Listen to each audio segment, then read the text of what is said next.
To me, this is a tragedy when we see that the median account balance, according to Vanguard in 2022, for a 65 plus year old was only $87,725 after working for all those years. And what happens is people look when the market starts going down, they panic and they get out and they don't know when to get back in and they say miss. So they miss all these up years, which is many more up years than down years.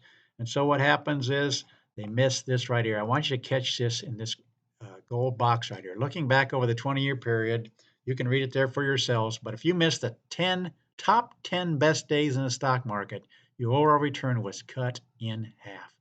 In other words, you're getting out and then you don't know when to get back and you miss those 10 best days. And it happens over and over and over again. We don't like to see these reds, yet this channel shows you what happens if you can stay in it for 30 and 35 years. And why is that important? Because I want you to look right here.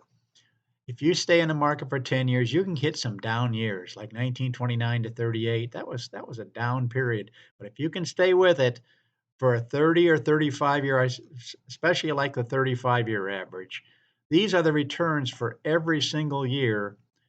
For example, 1929, going back, if you go all these years for 35 of them, look at what you averaged. You averaged 11.37% on your money. And go down through or look at this. If you can stay in it for 35 years, these are the kind of returns. In fact, the lowest figure you're going to see in this column is 11.15%. What does that work out to? That works out to numbers like these. I want to run some numbers for you. Let's look at somebody invested $250 a month and they increase that by 3% a year. Where would they be given each of these years? I ran them for 30, 35, and 40 years. And I want you to look at the 35-year column specifically.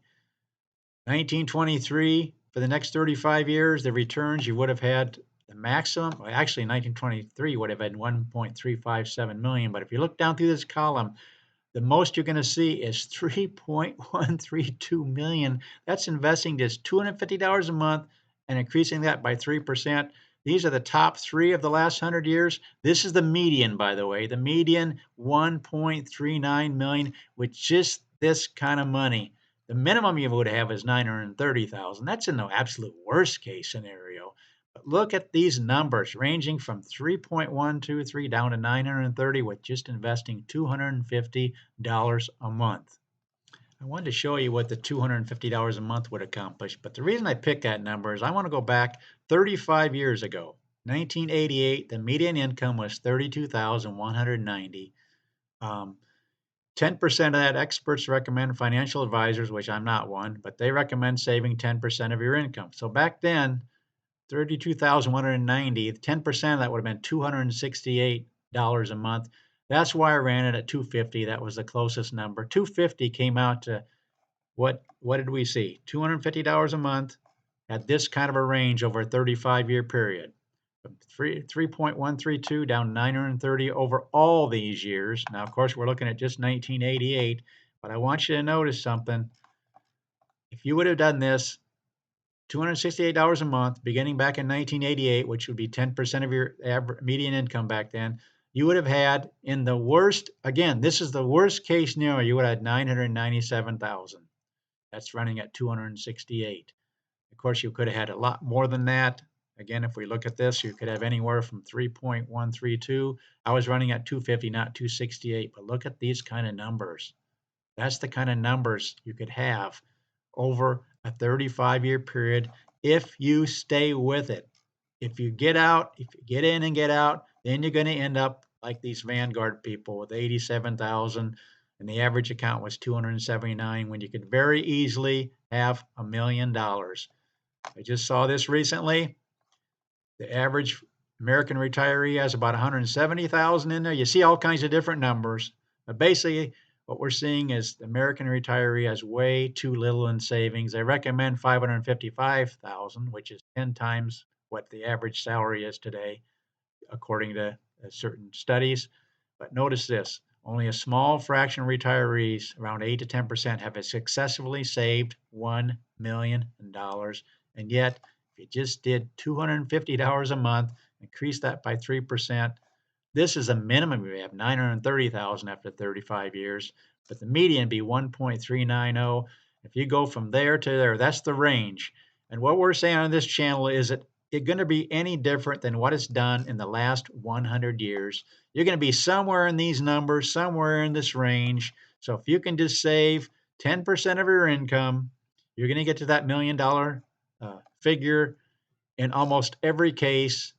Here you were a little bit short. But again, $250, 3% a month. What's that going to be like in 35 years? That's why I recommend saving 10% of your income. If you're making $60,000 a year, that would be $500 a month. Let's just keep that 3%, inflating that by 3%. So we're talking about today's dollars now, not 1988 dollars. Let's look at today's dollars. You would save $500 a month, increase that by 3% a year. These are the kind of numbers you can expect to have in the next 35 years if the market does what it's been doing over and over and over again for the last 100 years. You have anywhere between 6 million down to 1.86 million, the median being 2.781. So if you look at the inflated dollars, what $1 million might equal in 35 years, it's going to be, I believe I've worked the numbers out to 2.4 million. The median right here, 2.781. And even in this scenario, the worst case scenario in the last 100 years, if the market does like that in the next 35 years, you're going to have 1.860. Our goal is to get you to $1 million. If you don't quite make it to $1 million, you're going to be so much better off than these people that have this kind of money after working 35, 40 years and only ending up with this kind of money. 1/10 of what they really should be having. Why? Because they're trying to time the market. They get in and they get out and they get frustrated. They don't just stick to it. If you just stick to it, you're going to get these kind of averages over a 35-year period. It just works out that way over and over and over again. Yes, you have down times, but then you have some good times. The market always comes back if you give it enough time. Our channel is called $1 Million Made Easy. Please subscribe. Please tell people about these videos so they can see these numbers for themselves and they can see how little it takes to get to $1 million or the equivalent of $1 million over the next 35 years, assuming that the market does, and it's reasonable to assume that it's going to continue to do what it's been doing over and over and over again. Again, thanks for watching. I appreciate you watching.